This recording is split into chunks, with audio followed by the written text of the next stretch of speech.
be talking about treason. This president conspired with the agents of the Russian government to steal an election. We should be talking about treason in Congress, not about tax cuts. Why inflation from Americans take action? He might have briefly thought that was a celebration, as the flags did say Trump on them, but those were Russian flags being thrown at the American president in the Capitol this morning as that protester shouted, quote, "The president has conspired with agents of the Russian government."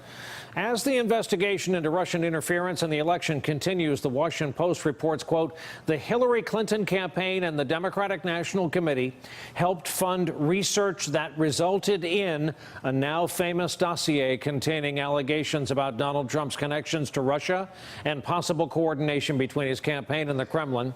People familiar with the matter said." NBC News Tonight has confirmed this report. Let's talk about it with our friend Jeremy Bash, former chief of staff at both CIA and the Pentagon, also a national security analyst for us. Jeremy, you spent just enough time in politics to live to tell about it. You were on the Gore legal team for the recount. I forgot how that ended up, but it was a tie. Because you did live to tell about it. What's your experience in something like opposition research? We've never seen a dossier, at least I haven't, quite like this.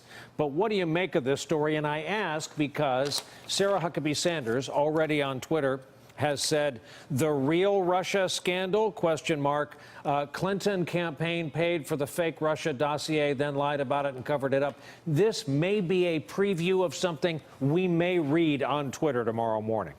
Yeah, I'm going to go out on a limb, Brian, and say that in about 6 hours and 20 minutes, the president is going to reach over to his nightstand and have a couple of tweets for us. Look, I know it's going to shock everybody, but opposition research is paid for by the opposition. And I think we've known for a while that the Steele dossier, the dossier that was compiled by a former British Secret Intelligence Service operative, an MI6 operative, Christopher Steele, was at first funded by Democrats, at first funded by Republicans, who are obviously trying to understand the vulnerabilities of the Trump campaign, and then, of course, funded by Democrats. So I'm not sure this story tells us a lot more than we previously knew. The key issue, Brian, really is that during the campaign, it was designed to figure out whether there are any vulnerabilities to Trump and his political efforts. But now that he's president, the Steele dossier is relevant because it shows what vulnerabilities he has as our commander-in-chief, which is, of course, much more serious. It shows ways that the Russians could coerce him, ways that Russia has leverage over him, and that all Americans, Republicans and Democrats, should be very worried about.